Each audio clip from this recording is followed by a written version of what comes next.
Back when I was in film school, one of my professors gave me an article he had published that was about the significance of what he called the 5 cyber films of 1995.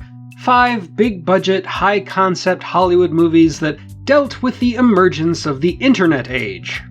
Since I have the memory of a goldfish, I can't really remember what his thesis was, but I do remember that the article was about how pop culture deals with new technology and how the cyberpunk genre in particular was being used to explore the possibilities and pitfalls waiting for us on what we used to call the information superhighway.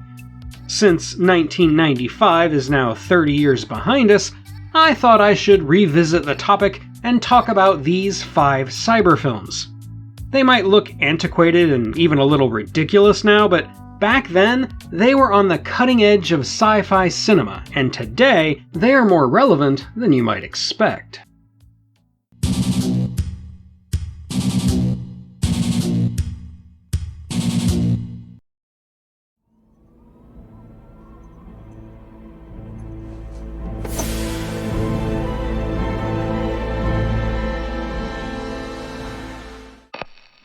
In the near future, police officers will be trained in virtual reality, and in order to give them a challenge that will prepare them for anything, they've created an artificial intelligence that incorporates 183 of the most violent killers in history. When this AI, known as SID 6.7, enters the real world by way of a nanotech android, only one man can track him down and end the threat. But there's a catch. This man, Parker Barnes, one of the most dogged police officers to ever wear a badge, is himself locked away as a murderer. At Carnegie Mellon University in 1992, the computer science professor Joseph Bates created an interactive art exhibit called the Oz Project, which was designed to explore the potential for artificial intelligence. One of the programs that made up the exhibit utilized virtual beings called woggles that inhabited a 3-dimensional space and were pre-programmed with 20 individual emotions that could be changed by achieving goals and interacting with other woggles, including one that was controlled by a human operator with a mouse. One witness to the woggles was fledgling screenwriter Eric Berndt, who was fascinated by the idea of inserting a woggle that had a personality disorder, just to see what would happen. This inspired him to write a screenplay about a psychopathic AI, built from the profiles of serial killers let loose in the real world. This script found its way into the hands of Brett Leonard, a director known for music videos, visual effects, and for directing previous review topic, The Lawnmower Man. After The Lawnmower Man, Leonard was inundated with scripts about virtual reality, but Berndt's script was the first one to get his attention. And so, after directing the Dean Koontz near-death experience thriller Hideaway, he signed on to make Virtuosity. The lead role of Parker Barnes was originally written for Mel Gibson. And let me pause here for a second to ponder what it was about Mel in the 80s and 90s that made screenwriters so hell-bent on killing off his family. Mad Max, Lethal Weapon, The Patriot, and Braveheart are just a few examples of this, and apparently, Virtuosity was going to be another one. But I digress, because Gibson wasn't interested. Arnold Schwarzenegger was also considered, but he was too expensive. And then Michael Douglas nearly signed on. However, in the end, the role went to Denzel Washington, a major box office draw and rising star, with movies like Malcolm X, Philadelphia, and The Pelican Brief already under his belt.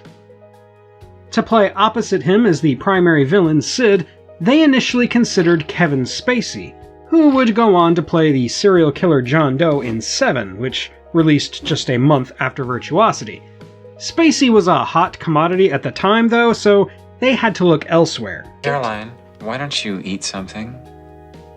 Lloyd, why don't you eat me? And so the Australian singer-slash-actor Russell Crowe was given a chance to make his American debut as an over-the-top killer android. I'm vaguely offended by that. As much as I think Spacey could have made the role more menacing, I must admit Crow steals the movie for me, because he is clearly having way too much fun in the part, which works for both the character of Sid and the tone of the picture. Hey buddy, how's the wife and kid? Still dead, huh? Crow said he based his performance on a number of people, including Adolf Hitler, Bobby Darin, and his dentist, and it was Crow who convinced Leonard to get the rights to the Bee Gees' Stayin' Alive. The primary love interest, Madison Carter, is played by Kelly Lynch, who had made a name for herself in Roadhouse and Drugstore Cowboy. She auditioned with Washington to ensure they had good chemistry together, but for reasons I'll get to in a moment, that chemistry really didn't make it to the final film. A couple of other actors whose work wound up more on the cutting room floor are the great William Fichtner and Louise Fletcher, the latter of which is notable for also appearing in the early VR movie Brainstorm, which is another film I've already reviewed on this channel. Fichtner and Fletcher are great in their roles as the leaders of the VR training project, but they hardly get enough screen time to justify their paychecks. Other actors worth noting are William Forsythe as Chief Cochran, Steven Spinella as the absurdly evil Dr. Frankenstein stand-in Dr. Lindenmeyer. Death to the pigs. You have no idea what you're up against. Kevin O'Connor as the horny android maker who is duped into giving Sid a body, Tracy Lords as this singer, the great Michael Buffer as himself in a fictional version of UFC 10, and last but not least, a very young Kaylee Cuoco as Madison's daughter Karen. Filming took place over 4.5 months in early 1995, with location shooting done around Los Angeles and Long Beach, California. Just prior to the start of shooting, though, Denzel Washington insisted on making several significant changes to the story, the most consequential of which was the removal of a romantic subplot between Washington's Parker and Kelly Lynch's Madison.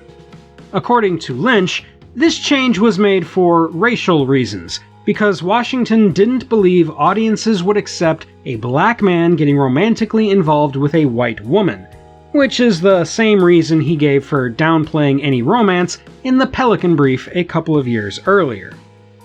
To be clear, I think Denzel Washington is one of the greatest actors of his generation, and I have the utmost respect for both his craft and his perspective on life. However, I think he was absolutely wrong here.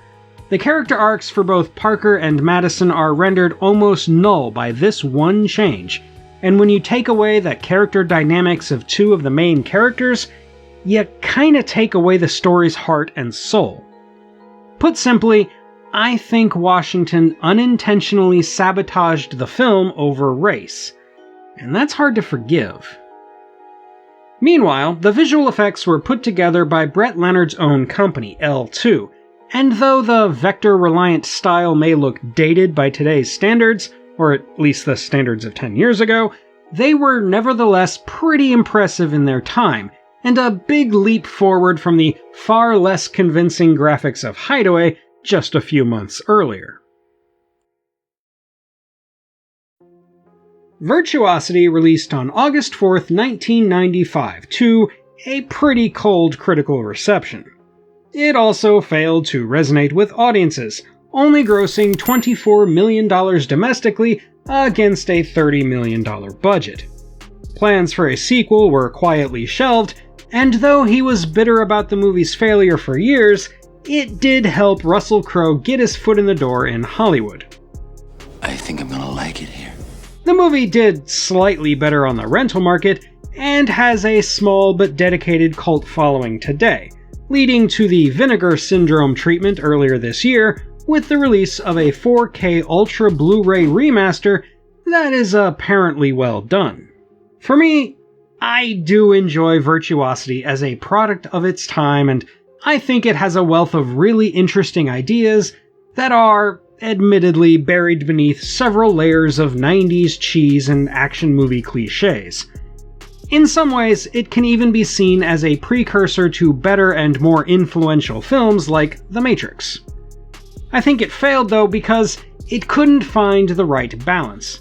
And as much as I love and respect Denzel Washington, I do believe his last-minute plot changes did irreparable damage to the final product. Nevertheless, the movie is a fun ride that can still be entertaining for the right audience, especially among people who, like me, were teenage boys in the mid-90s who have a high tolerance for cartoonish characters. As for its place in the cyber film pantheon of 1995, the movie does have a lot to say about the potential of future technology. Though it is at its core a Frankenstein tale, it does try to envision where cyber culture could go, especially as it pertains to artificial intelligence and the obsessive need for attention at the cost of humanity. While nanotechnology and virtual reality have yet to match the expectations of a movie like Virtuosity, I do think the idea of an AI designed for a specific purpose spiraling out of control in unintended ways is a very real obsession of the modern age. And from a certain point of view, the movie might be the first demonstration of AI music, and it sounds about the same.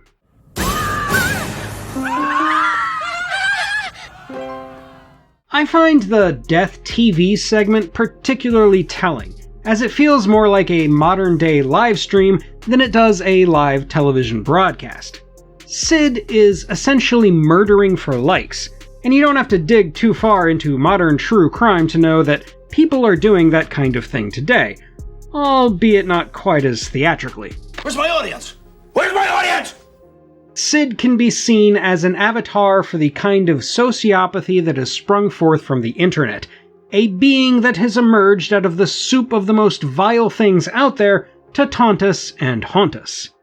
Unfortunately, unlike Sid in the real world, that can't be put back in the box. And that's all for today, my fellow Earthlings. What are some good nanotechnology movies? Let me know in the comments, and while you're there, don't forget to smash those like and subscribe buttons. Thank you for watching, and until next time, when we'll talk about Disney's attempt to make a disaster movie in space, and no, I'm not talking about Star Wars, this is the Unapologetic Geek, telling you to never be ashamed of what you love. As long as you're not hurting anybody.